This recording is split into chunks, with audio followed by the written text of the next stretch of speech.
kalian semua? Baik kan? Sehat kan? Syukurlah. Jadi kenalin, namaku Egidio Farelindrawan dari kelas 3 nomor absen 17. Jadi sekarang aku ingin menjelaskan sedikit tentang teori dasar musik melalui PPT yang sudah saya buat berikut ini. Jadi ya, semoga bermanfaat dan semoga kalian memahaminya ya. Jadi langsung aja ke intinya. Apa sih musik itu? Kalian pastinya pernah tahu kan? Sebagian besar dari kalian pastinya juga tahu musik itu apa gitu. Soalnya sebagian besar dari kalian pastinya pernah mendengar musik sekalipun apapun genrenya, apapun jenis musiknya, apapun cara menyanyikannya, apapun alat musiknya, siapapun penyanyinya, juga pastinya kalian pernah dengar kan. Karena mungkin musik itu sudah menjadi salah satu bagian dari kehidupan manusia gitu. Karena kan banyak dimanapun, kapanpun itu kan kita paling tidak mendengar musik gitu. Kayak misalnya kita pergi ke mall gitu kan, ada suara-suara yang keluar biasanya tapi bernada kan, ya itu bisa disebut juga musik. Atau kalau misalnya kita sedang berpergian naik mobil gitu kan, terus kita nyalakan radionya, terus keluar suaranya dari situ kan, suaranya bernada, itu juga bisa disebut juga musik. Jadi ya, bagian besar dari kita pastinya pernah mendengar musik dan tahu apa sih musik itu. Nah, makanya itu sekarang aku ingin menjelaskan sedikit tentang teori dasar musik melalui PPT berikut ini. Semoga bermanfaat dan kalian mudah memahaminya. Nah, dalam slide pertama berisi identitas diriku. Jadi langsung aja yuk ke isinya. Nah, sebelum aku menjelaskan lebih dalam mengenai musik, aku ingin menjelaskan sedikit tentang pengertian musik.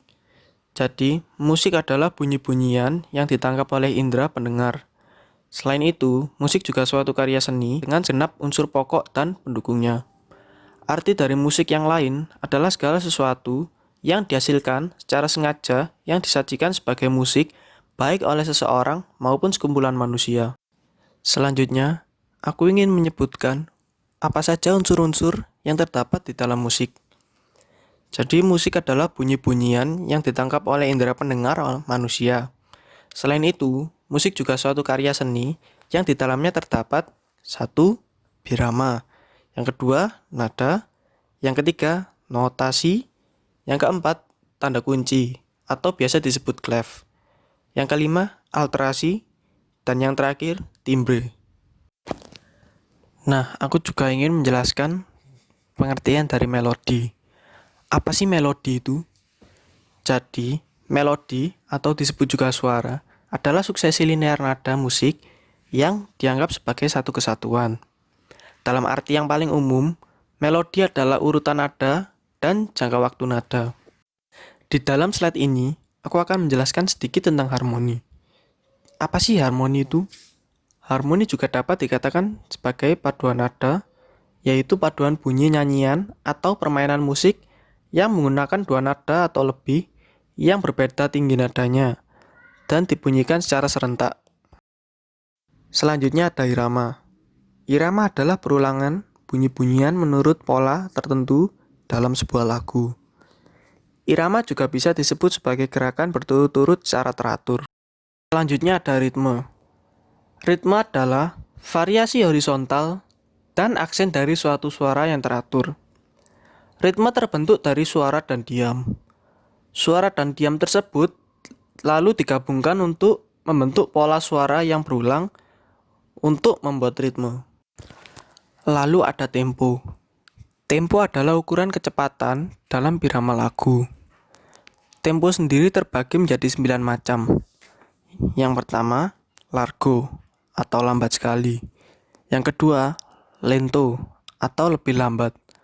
Yang ketiga, adagio atau lambat. Yang keempat, andante atau sedang. Yang kelima, moderato atau sedang agak cepat. Yang keenam, allegro atau cepat. Yang ketujuh, vivace atau lebih cepat. Yang kedelapan, ada presto yaitu cepat sekali. Dan yang terakhir, rubato atau berubah-ubah. Selanjutnya ada dinamika. Dinamika adalah volume nada secara nyaring atau lembut. Dalam dinamika sendiri terdapat 9 macam tanda atau jenis. Yang pertama yaitu P atau piano yang artinya lembut. Kedua ada F atau forte yang artinya keras. Yang ketiga MP, singkatan dari mezzo piano yang artinya agak lembut. Yang keempat terdapat MF, singkatan dari mezzo forte yang artinya agak keras.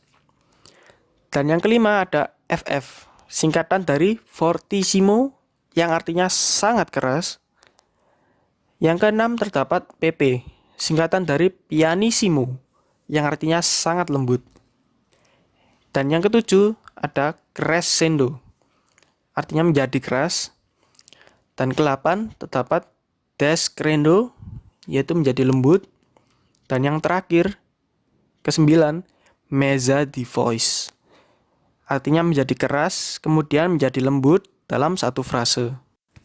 Selanjutnya ada birama. Birama adalah bagian atau segmen dari suatu baris melodi yang menunjukkan berapa ketukan dalam bagian tersebut. Selanjutnya juga ada nada. Nada adalah bunyi yang beraturan dan memiliki frekuensi tunggal tertentu. Selanjutnya ada notasi. Notasi musik adalah sistem penulisan karya musik. Dalam notasi musik, nada dilambangkan oleh not. Tulisan musik biasa disebut partitur. Notasi musik standar saat ini adalah notasi balok yang didasarkan pada para nada dengan lambang untuk tiap nada menunjukkan durasi dan ketinggian nada tersebut. Notasi dibagi menjadi 3 kategori yaitu yang pertama notasi angka, yang kedua notasi huruf, dan yang terakhir ketiga notasi balok. Yang pertama ada notasi angka. Notasi angka itu berbentuk angka-angka yang terbentuk dalam partitur musik. Nah, di bawah itu kan ada contohnya, yaitu notasi nada G.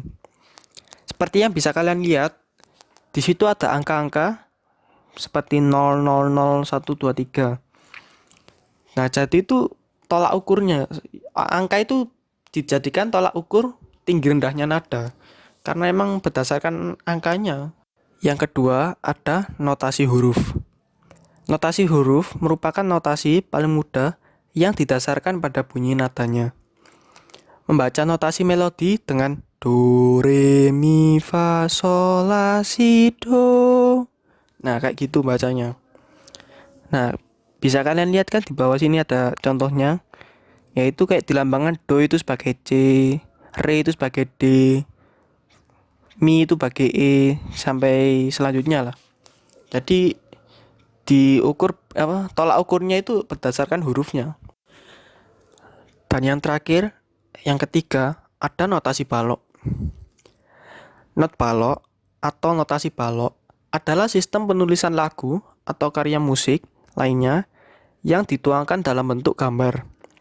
Gambar-gambar yang melambangkan bunyi tersebut dituliskan dalam not balok sesuai dengan tinggi rendah dan sifat bunyi yang dilambangkan. Contohnya seperti di lirik Ibu Kita Kartini ini. Itu dia salah satu contohnya. Jadi ya seperti itu, ada kayak lambang-lambangnya sendiri. Jadi kalian itu harus paham, harus tahu setiap nada itu dilambangkannya nada apa. Jadi ya ini mungkin agak sulit sih menurutku. Tapi ya kalau emang sudah bisa sih. Kembali lagi pada topik unsur-unsur yang terdapat di dalam musik. Nah, selanjutnya ada tanda kunci atau biasa disebut clef. Tanda kunci adalah tanda yang ditulis pada awal para nada atau sangkar nada yang berfungsi untuk menunjukkan letak nada. Nah, ada 4 macam tanda kunci, yaitu yang pertama kunci C alto, yang kedua kunci C tenor, yang ketiga kunci F, dan yang keempat kunci G. Selanjutnya ada alterasi atau kromatis. Alterasi adalah tanda yang digunakan dalam musik untuk mengubah nada. Dengan demikian, nada tersebut akan naik atau turun setengah, atau biasa disebut semitone. Seperti yang bisa kalian lihat di samping ini ada gambar, yaitu tabel, itu contohnya. Contoh dari tabel alterasi, ya itu memang yang digunakan dalam alterasi itu. Jadi ya. Nah, jadi ini dia unsur terakhir dalam musik, yaitu timbre. Apa sih timbre itu? Jadi, timbre merupakan kualitas atau bisa juga disebut warna bunyi. Keberadaan timbre dipengaruhi dua hal, yakni sumber bunyi dan bagaimana sumber bunyi tersebut bergetar. Timbre yang dihasilkan oleh alat musik yang dimainkan dengan cara ditiup akan berbeda dengan timbre dari alat musik yang dimainkan dengan cara dipetik.